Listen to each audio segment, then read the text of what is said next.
at 8:31. Since this is a virtual meeting, the members of the public can comment by sending emails to bosdistribution@newcanaanct.gov. If we receive any comments, we will read them in the course of the meeting. First item on the agenda is the minutes of the last meeting, which Kathleen, you were not a participant in, so I'll abstain. Do you have any corrections or comments of on the minutes? Nick? I do not. None here, Kev. I move we approve the minutes of the August 4th, 2020 meeting. Second. All in favor? Nick and Kathleen abstains, if you wish to. I do. Okay. As I said, public comments are welcome on agenda topics scheduled for review and or vote. Comments will be taken by email sent to bosdistribution@newcanaanct.gov, and we will read them. First, next item on the agenda, Cheryl Jones, our Human Resources Director, will present this item. Good morning. I am here to present Shannon Valerie in a position as a sanitarian. She has been with us since March of 19. She started in the Planning and Zoning Office, and when COVID started, she moved over to the Health Department. She has been with them working basically full-time. She is certified in contact tracing. We have set her up for phase 1 and 2 of septic certification in October and November. And we are also going to have her go through classroom food inspection certifications. So we would like to bring her in as a full-time sanitarian in the health department, a new position. I think with COVID and with everything going on, we definitely are in need of another sanitarian in that position. So I would like to recommend Shannon to you. For those of you who know her, she has been a great asset to the town. She has helped Human Services out, the health department, planning and zoning. And I think she will be a tremendous asset to Jen at this time. So I would like to recommend Shannon Valerie for full-time hire as of today. Any questions? I guess, Cheryl, the question is that enough, right?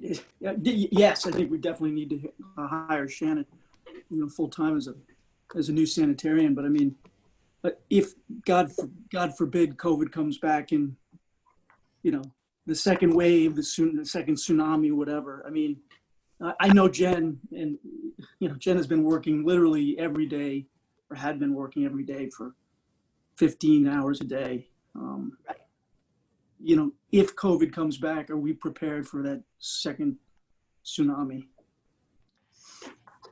Nick, I think we're going to have to kind of play it by ear. I think, as I've said to Kevin, I do believe even before COVID, she was understaffed. So I think the more that we can start to add to her staff, she has also worked with many other departments and they have helped her out.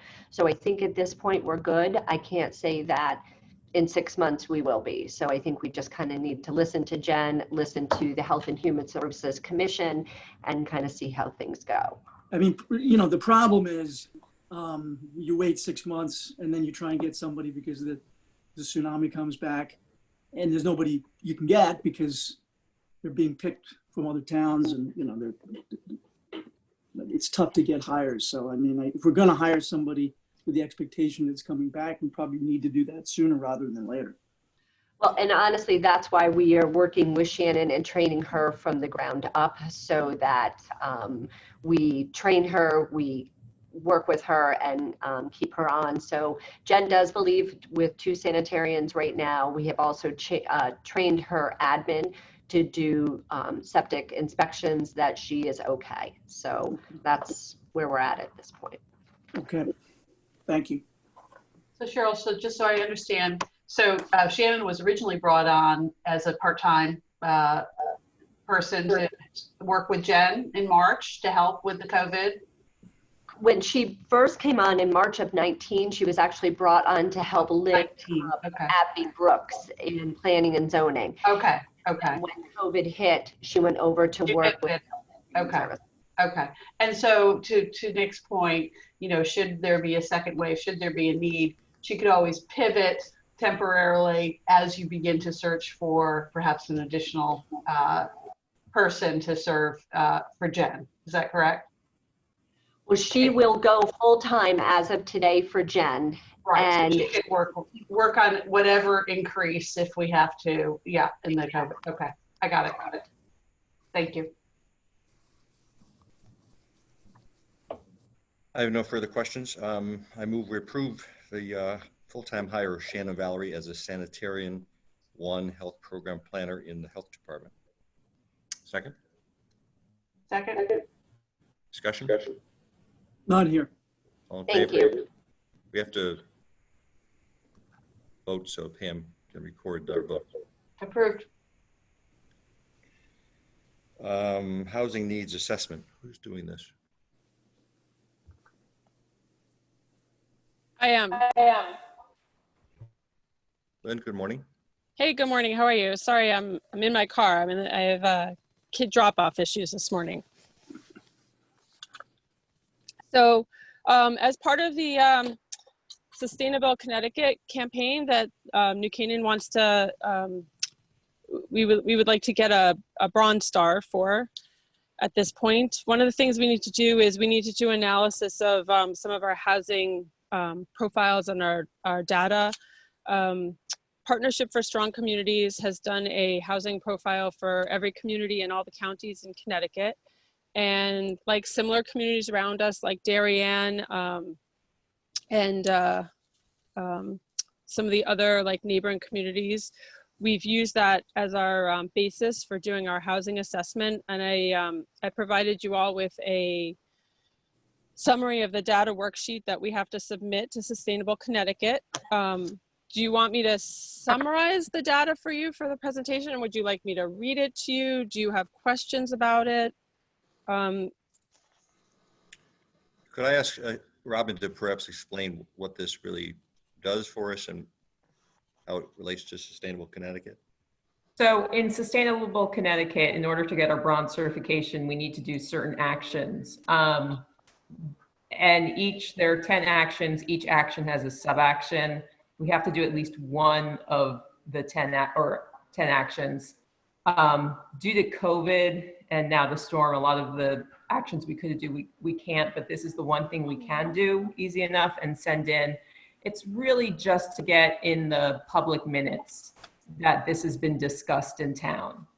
So we just need to do this in order to try to send in our application for August 25th. So it needs to be in the minutes that the Board of Selectmen went through this and that it was read out, and that and then we will send in the minutes in our application. Okay, well, I read it because I was trying to understand what we were doing here. And Kathleen and Nick, do you have any questions, or do you want it read, or I assume you read it? I read it. I did have one question. I know that this was not prepared by, I understand it wasn't prepared by you, Lynn, or you, Robin. This is for the Partnership for Strong Communities. Just curious in terms of, so if I understood the changes, all these numbers came together from the partnership, or did we supply the data? The numbers all come from the Partnership for Strong Communities, but they get their base data from the American Community Survey, which is run by the U.S. Census Bureau, and it's the 2011 to 2015 data. So they pulled the data together, created a housing data profile of New Canaan, just like they did for every other community. But you know, we could have pulled the same numbers from the raw data too. Sure. And so you've checked it, and all the numbers tie out to what you. Yeah, there's a couple of other data locations in Connecticut, and the numbers are really similar. So they pulled it from the same raw data, and they point to the same raw data. Okay. Okay, great. Thank you. Then can you kind of summarize what the data shows us? Well, so the data essentially, I mean, New Canaan's, a well-off community. We have a very high median income. Our median income is actually larger than than Fairfield counties, and it's above that of the state of Connecticut. So Connecticut state median household income is $70,331. And Fairfield County's is 84,233, and New Canaan is at 168,311, which is almost double that of Fairfield County. Something to note that they did note that New Canaan is one of the 116 communities in the state of Connecticut that was projected to have a decrease in school-age children entering the school district. And as we've noted, we've seen an increase, possibly due to the global pandemic, could be just due to cyclical, traditional out-migration. But it seems like that we're going to be on an increased trajectory for the foreseeable future. Some of the other notable things were, the data worksheet covered age and income, race, ethnicity. It also touched on affordability, and just some things to note that, New Canaan definitely, on affordability, we have something like 318 units overall. We have apartments in Avalon. We have schoolhouse apartments that are dedicated to elderly. We have group homes. We have rental units. We have Millport, and we're in the process of demolishing the 60 units at Canaan Parish on Lakeview and building 2 large buildings that will house 100 people overall.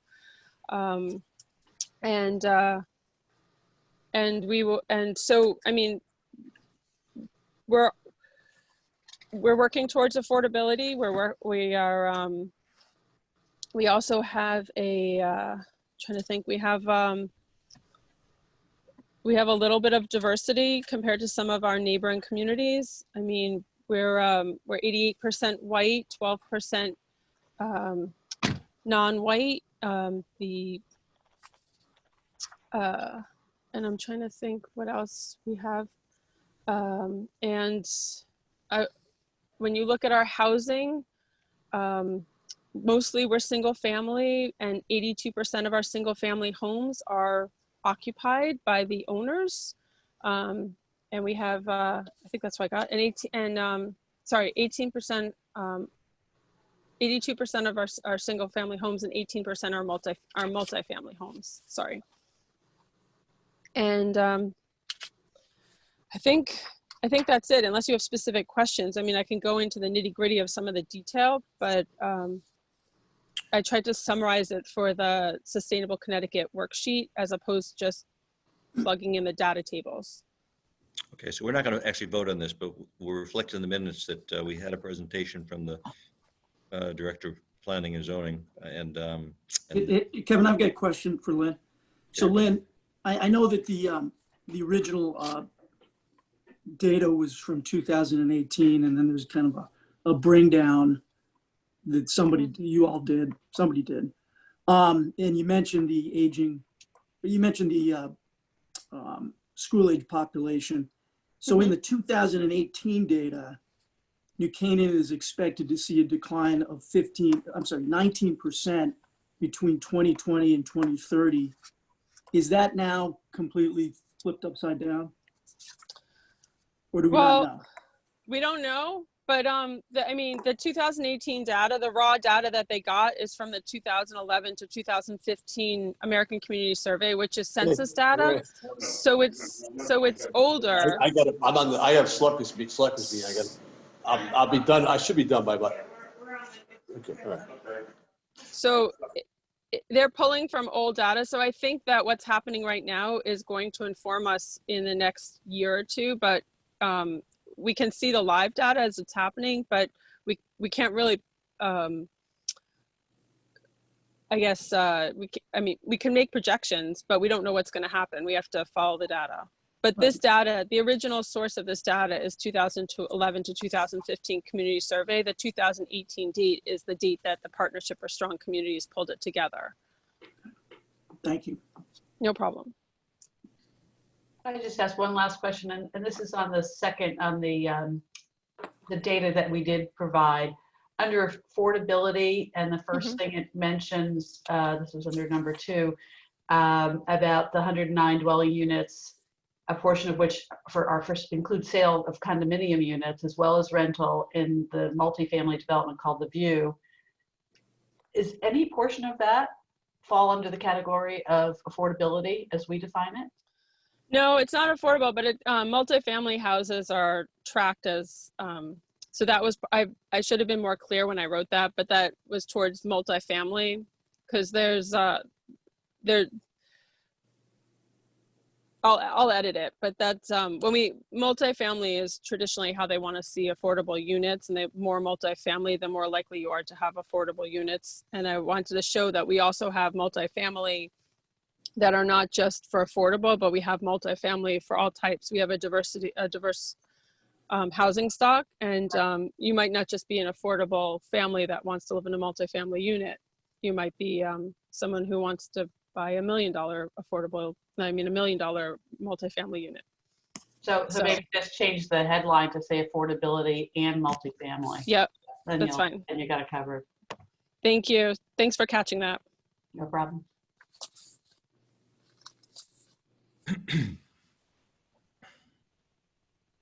So we will, we're not voting, right, Lynn? We are Nope. acknowledging. I don't believe we need a vote. Robin, am I wrong? It just needs to be in the minutes that it was read and then it was discussed, and that's it. Okay, so we'll reflect in the minutes that we, the selectmen have noted, they read the materials, and we also had a presentation from Lynn.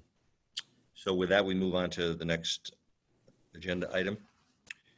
A lease agreement with St. Mark's Church with respect to the Canaan Food Pantry. Who's presenting this? Bethany? Yes, good morning. All right, the last lease we had with St. Mark's, I noticed, was in 2015. So we wanted to update that. So I'm working with Jill Sotulis from St. Mark's, and she and the vestry and the board presented the lease to me last week. So it's now in front of you three.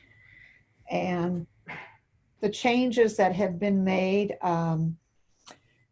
rent used to be $1,250 a month. I requested a lower rent, and it's now $1,000 a month for the year. They have been very kind, and during these trying times, they gave us rent at no cost for a few months, and then for $600. I mean, they're working with us. The concept of the food pantry at St. Mark's, it's been there forever. We have a great system going, and they would like us to stay there. We would like to stay there. And so this updates the lease agreement on a yearly basis. So the change would be the rent is $250 less a month, which through the generous donations of the town, we do have our account is definitely up again, and we can afford that rent. It is doable, and it doesn't put us at a stretch. The other thing is they can reserve the right to restrict the food pantry area based on the COVID pandemic or something else, which we have always worked with the food pantry and St. Mark's together to make it a user-friendly as well as a safe environment for everybody. And the terms would be for 1 year. The snow and ice removal, it has always been understood that the town does come on the distribution days. From 9 to 10 is one distribution, and 6 to 7 is this nighttime distribution. And the town has historically always made sure during inclement weather that there is salting and shoveling done in addition to what St. Mark's does. So they added it in this time. It wasn't added before, and they wanted to add that. Those are the only changes, other that the director of operations has changed from Jill Salkulis. To Jill Salkulis. It used to be Dick DePatty. So those are the changes, and I'm requesting that this be signed, and we can go into, it would be retroactive August 1st. So it's really for more than 1 year. It's going to December 31 of 2021. 21, I'm sorry, yes. So the prior lease didn't have a termination date? It did, but nothing was ever done. And I just, going through the food pantry, I noticed that the lease was very outdated, and we needed. Sounds good. these changes look fine, Bethany. I mean, including, the reference to COVID-19 and Yeah, such. And I just wanted to, thank St. Mark's for their generosity and continuing to provide a venue for this most important operation. yeah, it's a wonderful partnering. And so this is what they're presenting to you. Kathleen? So I also agree. I think that's very appropriate. And there's mutual benefits on both sides. So that's terrific. I'm just curious though, the food pantry, is that operate under a 501c3 itself? Or so if people make donations, is it only for contributions for, say, food? Or is it also contributions to do other things, like maybe cover some of the rent or something? I'm just curious. I don't know the answer to that. So to answer that, the 501c3 is the church itself. I don't believe the town is, but we're tax exempt as Right. well as, I don't If know people how- make donations, where does it go? So Like, we have who a oversees that? special, right, finance has set up a special projects fund. Okay. And within that special projects fund, we have programs. One of them is the food pantry. Another Okay. one is the warm-up fund for fuel and oil, back to school program. Right. So when people do donate money designated to the food pantry, it goes into that fund. And is that largely then for food, or does it cover rent, or It covers rent. it does? Okay. It has, yes. Historically, St. Mark's did not charge rent, but then they started charging it when they were doing a capital campaign, and they had developments doing their projects. So they did definitely come to us, I think before I came in, saying that rent would be part of it. Okay. So we do use the special projects fund for the rent itself. Okay. That's what I wanted to know. Okay, thank you. I think we appropriate the town taxpayer dollars for the 12,000, the rent. It's part of Bethany's budget that is appropriated. Maybe for the next meeting or something, it'd just be interesting to see what that particular account looks like and what it's used to. How do we use that? When people make their donations, Bethany, I think they think they're donating to food and not the rent. And especially because it's a line item in your budget, it's the taxpayers are really paying for the rent. Okay, I understood it, and I do think there was an issue when we did start paying rent years ago. Some of the donations dropped because there was an issue with paying rent. But it does, from my understanding, come out of the Special Projects Fund for food pantry. I do not believe it's a line item. Evan, currently rent is paid out of the project account, and it's reported in the CAFR as such. I can get you detailed annual expenditures of the food pantry project. But don't we appropriate money for the food pantry? No, not in the special projects. That's an entirely donated account. You do appropriate money for human services operations, but not for the food pantry. What I'm doing now is we have to, by health code, we have to have the food pantry cleaned, the 2 storage spots, and that was being taken out of the Special Projects Fund too, but I have transferred that and more. That is general assistance now, because I don't think people should not pay for to have the food pantry cleaning. It's general assistance. So I do agree with what you're bringing up in terms of rent and food pantry and special projects. I think it's a fine line, but it's very needed. St. Mark's needs the rent.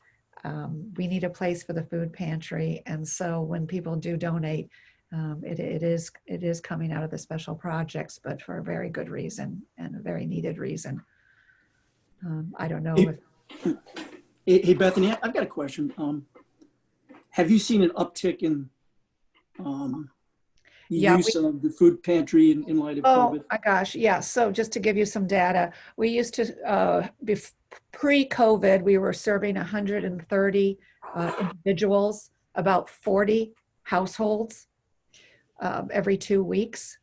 And with COVID, jumping ahead now into August, we have over 170, 180 individuals and over 65 households. Wow. Yeah. So the time, the money, everything's increased. The money needed, the time. People are so grateful for it. And it's definitely a part of the town. The uptick has been incredible, and it does reflect the times. Have you got enough volunteers to Yes. you do? Good. Great outpouring. Yes. Physically, financially, people do understand that it's needed. And personally, as a resident, I feel St. Mark's needs to be compensated for this huge space that they're offering to us. Absolutely. Yeah. Thank you. Thank you.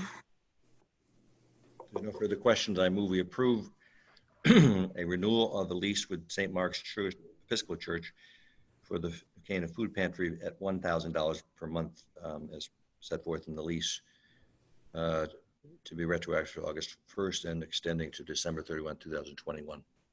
Second. Second here. Further discussion? All in favor? Aye. Thank you, Bethany. Thank you, everybody. Steve Benko. Yes, how are you? Morning. We're doing the platform tennis court fees. Yes. We have to come to you to get approved for our fees for the 2021 season, which will start in October. We'll start selling passes to the public the 1st of September.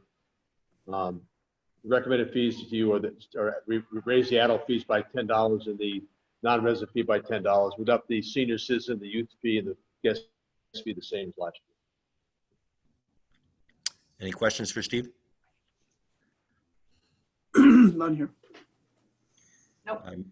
I move we approve a request from the Recreation Department and the Parks and Recreation Commission to establish the fees as set forth in our tablets for the 2020 season.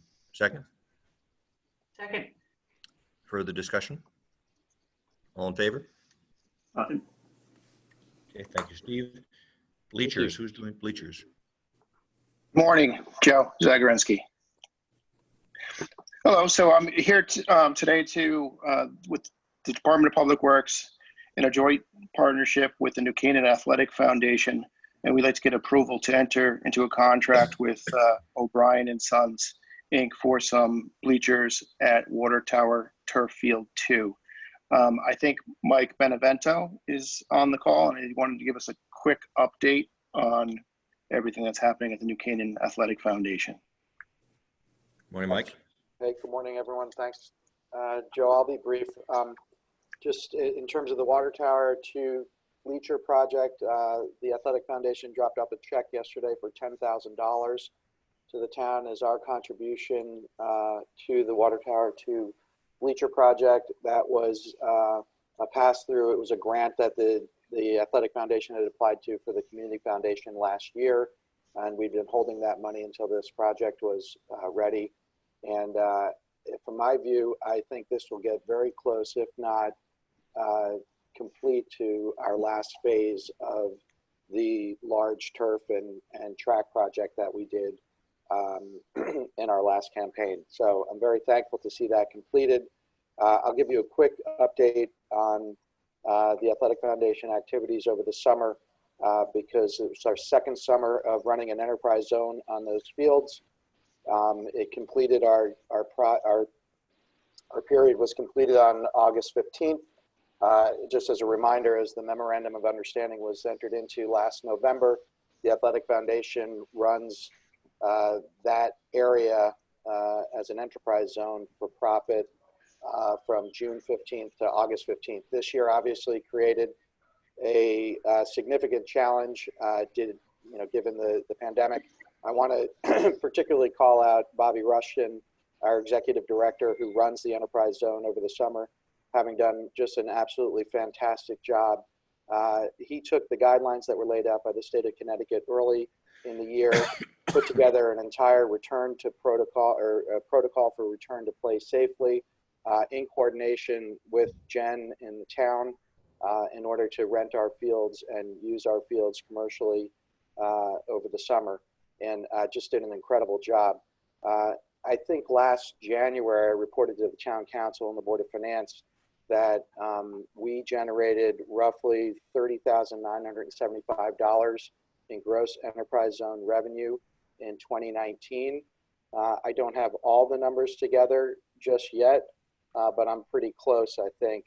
And I would tell you that this summer of 2020, the Athletic Foundation, through Bobby's efforts, generated roughly $65,000 in gross revenues using the fields as an enterprise zone. So our commitment to the town was that we were going to walk, then we were going to jog, then we were going to run, and hopefully drive revenues that can be put back into these fields, create an endowment so that we're not passing a hat in years to come to replace these fields and have a sustainable operation here. I think in light of the fact that we're in the middle of a pandemic, what we have done and what Bobby has done, really, it's his credit, in coordination and with thanks to Kevin and the entire Fields Committee, Jay, Steve, and John. It's really heroic that we were able to pull this together. And I would also note that we were teed up and ready to run the NCAA lacrosse game in the spring that was obviously postponed as a result of the pandemic, but that would have been a minimum of another $15,000 in gross revenue that would have come in, that would have gone right back into the town. So I'm pleased with where we are, especially given the situation. My intent is to pull together a letter with the final detailed numbers and deliver that to the Board of Selectmen, the Town Council, the Board of Finance, the Board of Education, all of our partners that are in the Memorandum of Understanding with the Athletic Foundation. So that's my update, and onward and upward. Thank you, Mike. That's very good, and thank you. Please tell Bobby we sent our thank you and appreciation. So any comments or questions, Kathleen or Nick, on Mike's presentation or on the bleachers? Thank you, Mike. That's an amazing. Go ahead, Kathleen. Oh, excuse me. Thank you, Mike. Terrific. Really appreciate that information and all for good reasons. I'm just curious, you talked about the player safety and so forth. When we looked at the first bleachers that we currently have, do we also set up some protocols in terms of safety through COVID and sort of seating arrangements on the bleachers? Yeah, so I talked to Joe briefly about this yesterday. My understanding is even on Water Tower 1, where bleachers currently are, and these bleachers at Water Tower 2 will be the same. I don't think anybody's been allowed to be on those bleachers during play over the summer, or if they have, it's been with the proper social distancing protocols and cohorts that were laid out. My expectation is we will run it the exact same way. I'm in the middle of actually putting together a presentation for the state on Thursday as it relates to high school football. So I've been kind of deep into this stuff. What I can say, and the data that we're using even from the Athletic Foundation activities over the summer, is we ran all these events safely. We have the data that our numbers, obviously stayed very low, if really there were no incidents at all COVID related that we've identified for the stuff that we ran. And so my expectation is that we'll go like that going forward. Thank you. Yeah, Mike, this is great news. I mean, if you guys were able to achieve, revenues, I think you said $65,000 in the midst of this pandemic, that's an amazing achievement. And you're already jogging, if not, slow running, as you put it before. In terms of, the future, you mentioned obviously building up an endowment such that, we can, when we have to redo the fields, GURF fields, we can get it done. There'll be at least a good bedrock of money there to begin with. What's the big picture beyond the GURF fields, the turf fields? Are there plans afoot with respect to other aspects of the athletic campus, if you will? I know we talked about locker rooms, maybe redoing Dunning. What's the big picture, 5-10 years out? Well, I think as you all know, and you've probably heard me refer to it before, that we're trying to build the University of New Canaan. We had started with the chair of my, development, or I'm sorry, my, what I would call master plan subcommittee, James Dunning. We engaged Ricker and Segan. We've been in coordination with Jay and Steve and John in terms of putting together a master plan. Some of you may have seen the plans for those when we ran Field Fest last fall, and the Athletic Foundation's put in about $40,000 to develop that master plan. We were at the beginning, in the beginning of 2020, we were really ready to kick off our next capital campaign and start to showcase some of those plans and see where we had support from the community and which projects in that master plan would find support and go towards our next big capital project. Obviously, things have been put on hold a bit. What I would say is we've been very thoughtful about how, hearing from our constituents in terms of what they would like to see built, where the needs are, and then doing it in coordination with the town and the people that are really in charge of this stuff to be able to, so that there were no surprises, that we could do this together in a master plan thoughtful way. Well, thank you, and kudos to you and the folks at the foundation. It's terrific news. So Mike and his team debated whether he could pull off a second annual Field Fest, but given the risk involved and the financial risk, really more than the COVID risk, they decided to defer it. And I would tell you that, Kevin, that was probably, I'll just mention it quickly, but I heard so much support and we thought it could have been such a good coming out party, back in May and June when we were looking to plan and build on what we did last year, because it was not without stress, but it turned out to be, I think, pretty good. And we got tremendous feedback and everybody was asking for it again this year. And I think it would have been, again, as an annual fundraiser for the Athletic Foundation, it would have had a lot of momentum. And it's unfortunate that we weren't able to pull it off, but we'll do it in 2021. so with that, and I would also like to acknowledge the New Canaan Community Foundation for contributing the money to the Athletic Foundation for this project, for the bleachers. So I would move that we approve the request from Public Works to enter into a contract with O'Brien and Sons for $53,686.05 for the purchase and installation of bleachers at Water Tower Turf Field 2. Second here. Further discussion? All in favor? Aye. Okay. Thanks again, Mike. Thank you. Thanks, Mike. Thanks a lot, guys. Thank you, Joe. Going on to Survey and Design Services. Pine Street. Tiger, are you doing this? Or? This will be mine. Yeah. Good morning. Kathleen, welcome aboard. Thank you. So this is a request from the Department of Public Works to enter into a contract with Cabezas de Angelis for the survey and design of reconstruction of the sidewalks and a streetscape along Pine Street from Park to Grove. It's in slight disrepair or major disrepair. It's a major adjunct or a portion of the business district. I know Kevin and I have been pushing hard with Eversource Gas to have them come into the area, specifically Upper Elm Street, Grove Street, and Pine Street. And this is in anticipation of them coming in, doing some work, and then us coming in later, repaving it, and then redoing the sidewalks. On the northern side, there's a series of utility poles, and they are problematic with ADA compliance of the width of the sidewalk. So it's imperative for us to get a detailed survey of the property lines and the road lines themselves, and then hopefully be able to plan around that for future work. So we're asking for $20,500 for the survey and design of the area.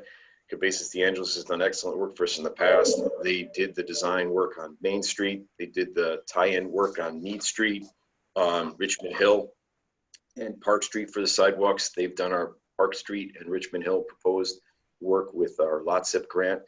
I think it's important to stay with the same look and feel throughout town, so to stay with the same designer and surveying firm.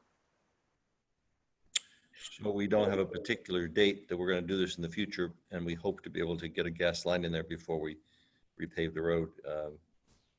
Correct. Maybe next year, if we're lucky. Right. This will help hopefully put a little fire to Eversource saying that we have plans to come in and redo this area, and we'd like you to come in first and take care of it so that they don't have to come in after and then pay to repave it again. So hopefully We need to do an inferno with Eversource, not just a fire. Questions for Tiger? Tiger, just to confirm, so this will be both north and south sides, right, of Pine Street, and it's going to follow the brick sidewalk scaping? Is that what you're saying? It's going to be consistent throughout town? Correct. Yeah, as you'll see, some of the businesses on the eastern side and on the western side have done brickscapes already. Yeah. What used to be the post office, and then Oxygen Fitness, and then down through Walgreens, and then over by Zoombox. So we have either end done. We just don't have the middle. So the thought tie it all in together. Okay. Thank you. You're welcome. Can I just give a shout out to Tiger and the folks at DPW for just an example of smart management. The intersection at Laurel and Canoe Hill, Tiger, which was kind of a disaster. And when we started to improve it, we were hearing from the neighbors. All those neighbors came back to me ultimately and said, hey, this really works and it looks great. And then the second thing is the intersection at Michigan and 123. I know the state actually did the work, but I think it was you guys, Tiger, that identified that, probably with PD, as a really dangerous intersection. And by cutting back on the east side of 123, on the southern end of Michigan, it really makes a heck of a big difference. So I just wanted to give a shout out to you and your team. Just two examples of a really innovative and thoughtful application of. So. Thank you very much. That the intersection of 123 in Michigan, just a slight correction, we did do the work. Oh, we did? Yeah. Okay, I take that back. Well, it looks great. Hussey Brothers Excavating did the work. It was our design. We had to go through the state to get it approved, but it was our design in-house. And then Hussey Brothers did the work. They did a fantastic job. And I think that the rock cut actually is really quite pleasing, quite aesthetically pleasing to look at as you're driving down. I forgot we did. I mean, we must have voted on the contract. No, it looks great. I mean, aesthetically, from a safety standpoint, it's miles better. Yeah, no, you did vote on the contract. It just took us a long time to get through state approval. So that's you forgot. Well, thank you. Thank you. Further questions, Kathleen? On the survey and design services, I move we approve the request from Public Works to enter into a contract with Cabezas De Angelis Associates for $20,500 for survey and design a reconstruction of the sidewalks and streetscape along Pine Street from Park Street to Grove Street. Do I have a second? Second. Further discussion? None here. All right. All in favor? Thank you very much. Thank you, Tiger. Thank you. Moving to the sewer department. Is Jim doing this or? Jimmy, will be. Yep. Okay, I see the Jim down in the corner here. Good morning, Jim. Good morning. Good morning. The sewer department is requesting actually 4 blanket purchase orders, a total of $112,100. But I'll go to each individual item. The first item is ACP 320 polymer, which we use as it's a sole source product. We can't purchase it anymore. It was specifically blended, and it allows us to meet our present phosphorus limits, and it helps us reduce the zinc. And we're requesting an amount of $38,000 for the budget year. Why don't you go ahead, Jim, do the others. Okay, the second item is polyaluminum chloride purchased from Holland Company. Again, this is another sole source product. We've been using it for over 4 years now, and it's worked well and to keep us within the phosphorus limits. Without using these 2 sole source products, we'd be looking at a major upgrade. talking 17 million or more, so it's well worth the money. So that's 28,100 for the polyaluminum chloride. Number 3 is lab services. Request to utilize EML labs, environmental monitoring labs, amount of $16,000. We've been using them for many years, and I do have 2 written quotes, and they are the low bidder. And the 4th item is sewer pipe cleaning, S&S Industries. For the amount of $30,000 a year, we've been using S&S Industry. It enables us to keep the sewers clean and also avoid sewer backups. We also have 2 written quotes, and they're the lowest of the 2 quotes. And that's the amount of $30,000. That's it. Questions for Jim? Thank you, Jim. Just a question. This is already in the budget already? Correct. Yeah, it's just a budget. Just with the new purchasing policy, we have to have it approved. Yep. Okay. Thank you. Kathleen, this is what the St. Mark's sewer fee is paying for. I beg your pardon? This is what the St. Mark's sewer fee is paying for. Oh, yes. Yeah. And we're using a lot of water these days. I don't think so.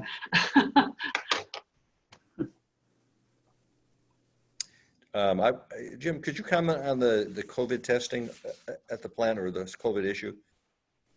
Well, we're not testing for COVID. We're waiting for the state basically to implement something. We could test for COVID, but we're looking at $1,000 per test.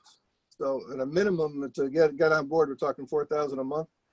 And they have to prove that the information is going to go into a correct database so you can utilize it. So right now we're really waiting for the state to move forward with it, and then we could jump on board with the state.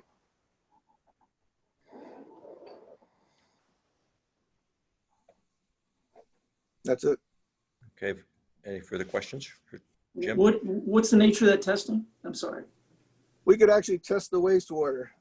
It'll allow us to know the strength of COVID within wastewater. COVID does stay within the wastewater for days. They even say it could last up to weeks. Some people are developing a baseline. Like if say we wanted to get a baseline now, and then when the schools start, we could try to get a comparison to see if there's an increase. And usually you could pick up the COVID in wastewater before you see it within the residents. So the state the state of Connecticut is looking at that to see if it's worth doing. There are some cities and towns that are trying to do this, but I haven't really heard anything to where it's a real positive thing yet. So you test the wastewater and you detect COVID. You detect COVID, right? And you can extrapolate from that as to how many people have it in town. That's the big question. You know, they say they have enough information to start doing that, but we really haven't seen anything real positive yet. If they ever get to that point, then it's something we should really look at. When you say they, I assume you're talking about Connecticut. Are other states doing this? As far as I know, yeah, other states are trying to do it now too, but there's nobody really they're mentioning it, but it's not a real positive thing as of yet. There's about 25 cities or municipalities throughout the country that are doing it. The problem is, as you mentioned, each person sheds different amounts of virus, so they're trying to determine exactly how much would be shed by a particular person at a particular time, to then be able to then extrapolate that into how much you detect inside your wastewater, and then its prevalence in the town, or whether or not it's waning, so to speak. And Jimmy, you mentioned 4,000. It's $1,000 a week. Is that what you're? Yeah, one test costs $1,000. In order to jump on board, say I wanted to jump on board now, there's a company that'll, you have to have a minimum of 4 tests a month. So we're looking at $4,000 a month, and forget the pricing. The data itself. Until we really could feel comfortable that the data, we could really use the data. I wouldn't recommend doing it right now. I agree. I assume though that ultimately, if we did do it, would be reimbursed at least 75% because it's COVID-19 related. Yes. Well, at least we should be. Let's put it that way. Okay. Thank you.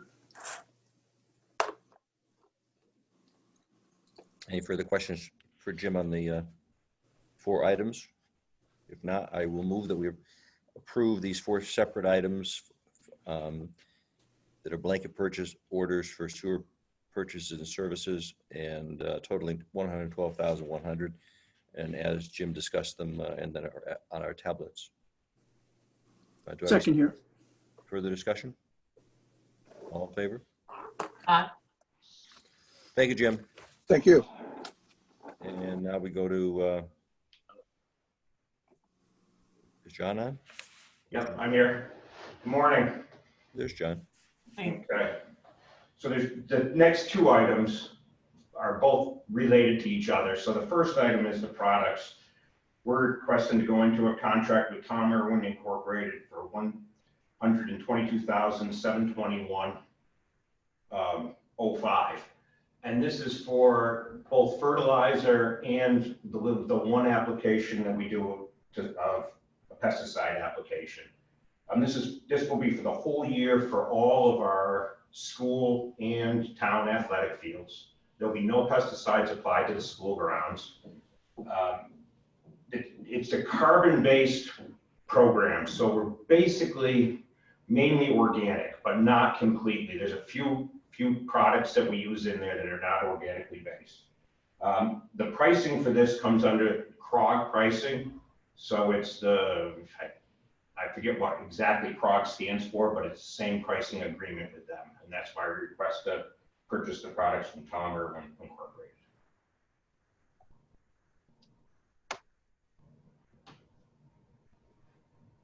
John, is this generally the same price every year that we apply for this the products and then the application? Yes, the application that we'll talk about in a minute has not changed in over 5 years. They've kept the same price.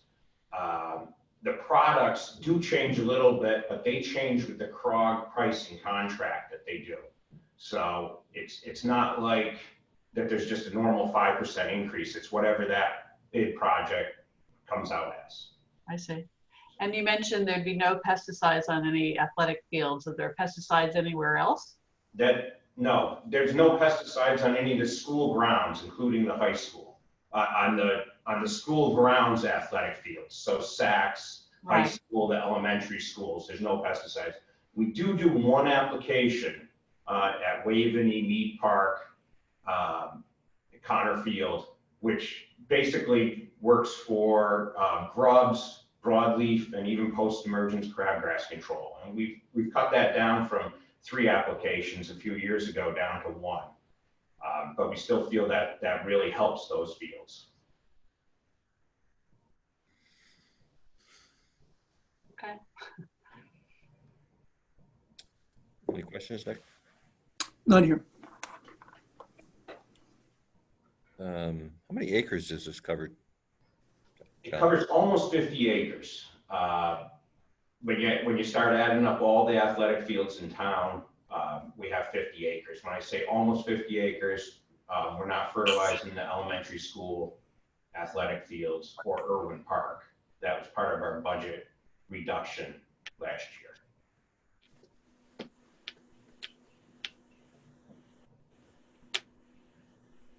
What would be the benefit of deciding not to do pesticides anywhere?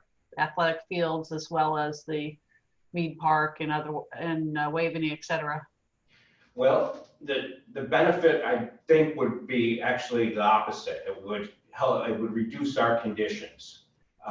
The one application to the athletic fields keeps the weeds down. You could easily walk, such as the farm road fields.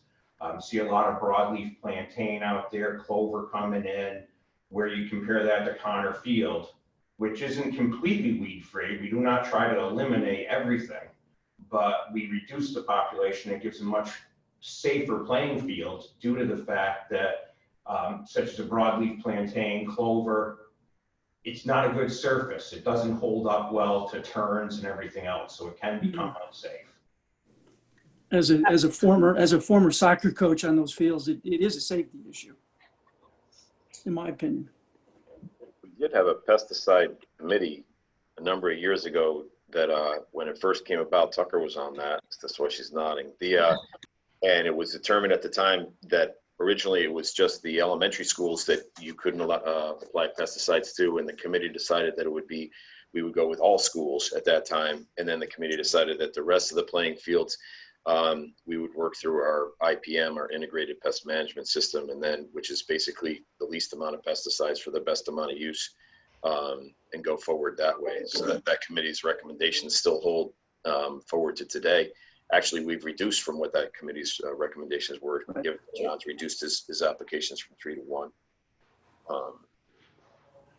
So I saw, are the playing fields that the student athletes are playing on, that they are pesticide free?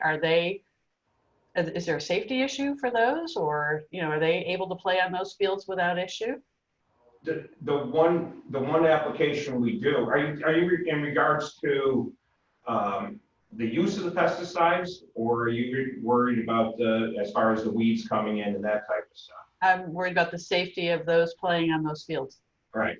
What we have done is we've increased the amount of seeding we do on such as SAC school fields, trying to keep that. So we've switched pesticide money to seeding money. As far as the pesticide application itself, it's one application. It's done the end of June when school's regularly over with and all the programs end before they start up for their summer programs. So that one application, we do all the proper notification by the state, which is putting out signs stating that there's been an application put out in the last 24 hours. There's no re-entry except for the fact that the pesticides that we use need to dry on the leaf.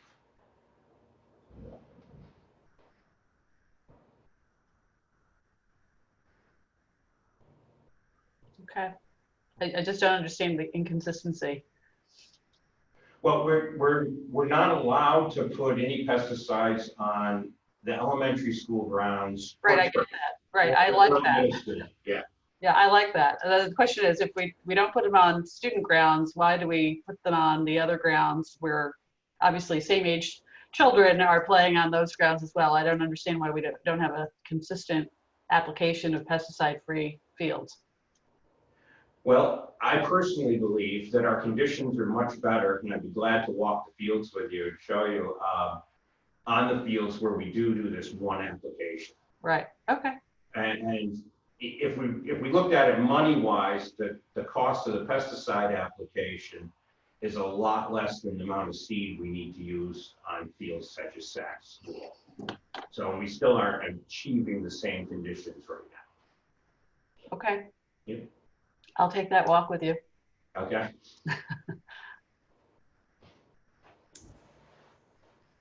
If there's no further questions, I move we approve a request from Public Works to enter into a contract with Tom Irwin Inc. for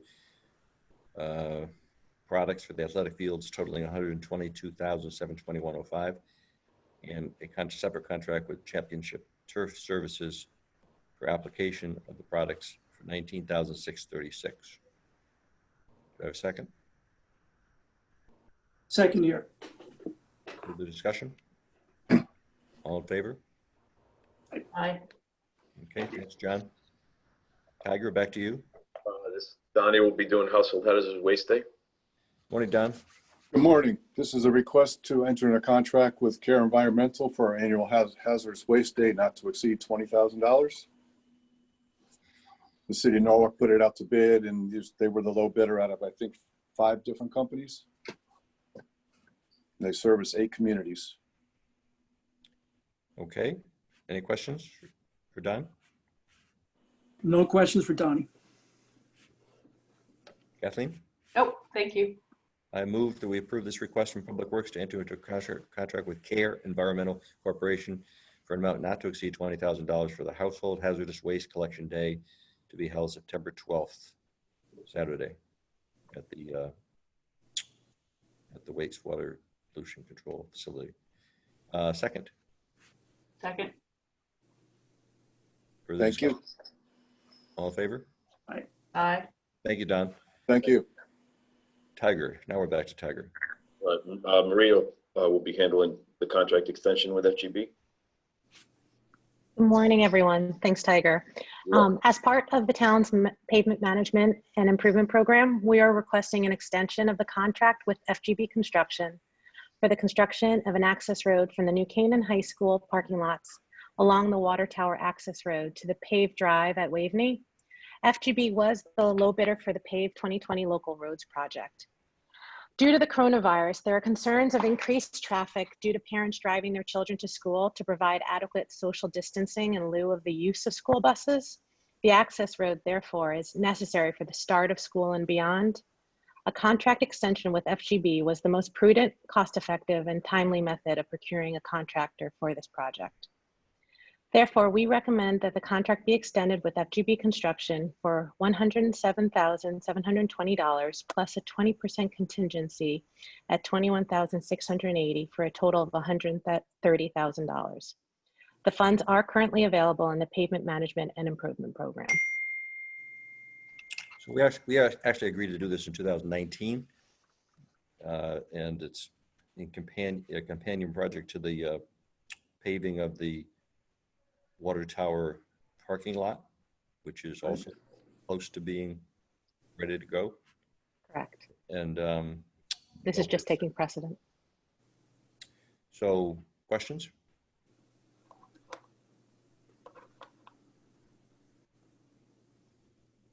No questions, Nick? No, I mean, as you pointed out, Kev, I think we approved this, last year, and now with COVID, it becomes even more urgent, to get this done, because I do think that, we're going to have empty buses. We have half empty buses to begin with. And I think that, that's going to continue. Parents are going to increasingly drop their kids off or give them a car. And, the other thing about this is it really ties in, we had Mike Benevento on earlier. It kind of ties in with the whole athletic campus as well. Because that end of, that south end there was kind of a desert, no pavement, just dirt and rocks and such. So I think from an aesthetics point of view, as well as from a usage point of view, I think this is a good thing. Hey, Nick, I'm actually on just listening, and I'll just add, because this is a perfect example of some of the stuff that we did in coordination with Tiger when we did the master plan. Right. We're well aware of the the paving of the road and also the parking lot up there. So we had incorporated that with Richter and Segan's work into our master plan work. Yeah, exactly. Questions, Kathleen? Nope. I move we approve this contract with FGB. Is actually an extension of the paving contract with FGB. Sure. I forget the number that Maria said, but 130,000. 130,000 for construction of an access road from the high school parking lot along the Water Tower access roadway to Waveney Road. Second here. Further discussion. All in favor? Aye. Okay, that's unanimous. Thank you, Maria. Thank you. Moving on to legal bills. On our tablets, any questions, comments? If not, I have a question for Kevin. I mean, we can do this later, but what's the status of Soundview? they completed their public hearing, and the hearing is closed, and I think they're going to vote in September. September, okay. The Connecticut Siting Council.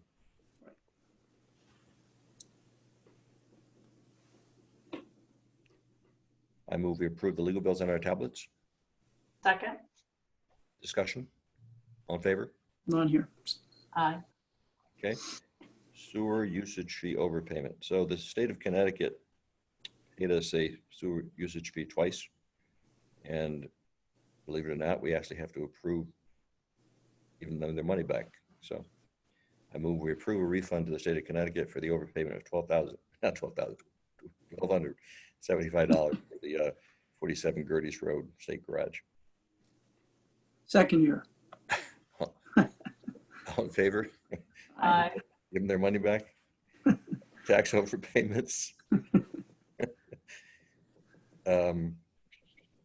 On our tablets, we have a variety of real estate and motor vehicle and items. I move we approve the items on our tax overpayments on our tablets. Second. Discussion, all in favor? Aye. That's unanimous. Contracts under 10,000. There's, with our new purchasing policy, and Tom Stadler had made this point before, that the charter says that Board of Selectmen is the purchasing agent and has to approve all contracts. So we're going to see more contracts that are routine and but still under a process we're supposed to be having these reviewed and approved by the board. So Well, these are all being done pursuant to our procedures, right, that we voted on. yeah, but we're getting more rigorous about bringing them to the Board of Selectmen. Right. Now that we have Where- a purchasing policy, I've asked everyone to tabulate every single blanket purchase order or every vendor that we have. And then depending upon what they feel will be the overall final spend for that vendor, for that specific account, to bring it forward. And if it's 10,000 and under, it would go to the first selectman for approval. And if it's 10,000 and over, 10,001 and over, it would go to the Board of Selectmen. So you saw the highway department and buildings last time, and this is parks and sewer. The majority of parks department purchase orders and sewer department ones are under $10,000. So we tabulated them for Kevin and for you. And then the ones that were over, you just approved for Jimmy, the 4 that were going to be over. Right. Okay, so we're not actually voting on this, but you have them on your tablets. That brings us to general matters. I would mention a couple things. We have no new COVID cases to report. And also we are in the process of converting this week to Everbridge from our prior vendor for emergency communication services. We're going to issue a press release this morning. And the new platform will give us better flexibility and the ability to let residents manage their personal information and update it.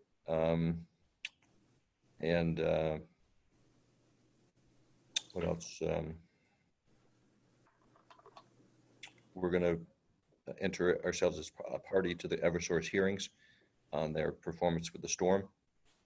A number of other towns are doing that. And my primary focus is going to be on make safe and sharing of information, which I think PURA can clearly do as a matter of regulation. Anything else we want to discuss this morning? Yeah, I just wanted to thank the many folks who helped out in the Emergency Operations Center, the CERT volunteers. A lot of people selflessly, gave their time to the town, and it was stressful for all of us. But I just wanted to thank all those who helped out.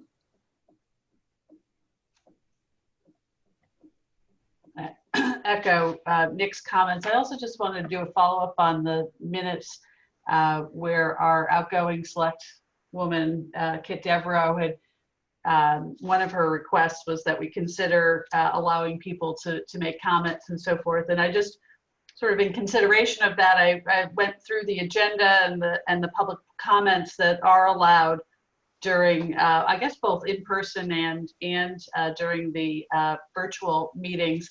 And I guess my understanding is that given you have this last item of general matters on the agenda every single meeting, we do allow for the public to, if they have any comments on general matters, that they certainly should feel free to do so. It's not specific to the agenda items, but there's always that general matters that I think we should encourage and welcome any comments if any individual wants to do so. There's a process that's in place, and it is a general matters is on the agenda and so is open. So I just wanted to follow through on that request that she had made, that I think that we allow that and we encourage that because it is an agenda item.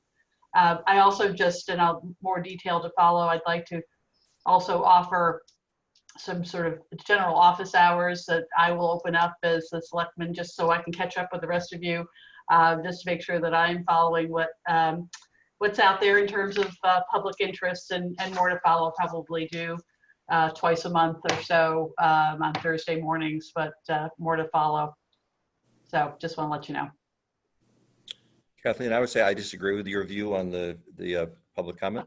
Oh, you do? Okay. And I would, we added this item for Kit so that she would have more opportunity to ask questions and have discussion by the selectmen. It wasn't intended to broaden the scope of public comment.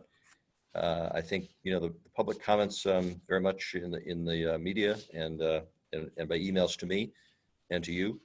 And so I personally don't want to go down that road of having a session of people speaking, which they speak plenty right now in various forms. Well, so general matters on the agenda, you said was put there for Kit. Just for Kit. Okay, well, I think it's just a good best practice of any board to have a general matters. There are going to always be items that perhaps didn't make it to the agenda and I think are worthy of perhaps a raise, just like you did, like you spoke about the Everbridge, no new COVID cases. Those are all very important, and I think are general matters that should be raised, and I think that's great. I think it's an opportunity for people to raise questions. As you say, you don't get very many. I've only attended a couple of these meetings, but I don't know that you get very many public comments during this phase of the conversation, but they're certainly welcome. I don't think we would discourage them, but if anybody did have any comments, I don't think we would forbid them. Yeah, I don't feel strongly about this because, as Kathleen mentioned, we don't really get that many comments. And Kevin, I think you're right. I mean, the comments tend to be on Facebook or the mom's page or emails. We've all gotten emails, we've gotten the messages. So I don't really feel strongly. I will say that, and Kevin, I give you, full credit for implementing this kind of general matters agenda item, which has been helpful, not just for Ket, it's been helpful at times for me, learning stuff that, maybe you and I hadn't discussed in caucus. So I think it's great that we have the general matters thing. I really don't feel strongly about limiting the public because I don't think we're getting that much traction in terms of, questions. If we go back to in-person meetings, I mean, because right now the comments are coming through emails. If we assume we go back to in-person meetings, if we did have people commenting, we just have to limit, as we did when I was, running the Board of Ed. I think the Board of Ed still does, limits people to 2 minutes or whatever. But I don't see this as a big problem, but certainly I understand your concerns, but I don't see it as a big issue, honestly. That's good governance, Kevin, and we don't govern through Facebook or social media or what have you. We govern through these meetings that you chair, and I think they're fine. And you've raised some great issues at the end, and I think everybody is well informed when you address these in general matters, and any one of us also offering our thoughts in terms of general matters for our town. I mean, we've been on for, I encourage it. I'm sorry. We've been on for an hour and 15 minutes. Have we gotten any comments from the public? I haven't seen any, There you go. or I would read them. Good. So with that, I think we are done, and I would move we adjourn. Second. And we are adjourning at 9:45. Okay, thank you, everyone. Have a good day. Thank you.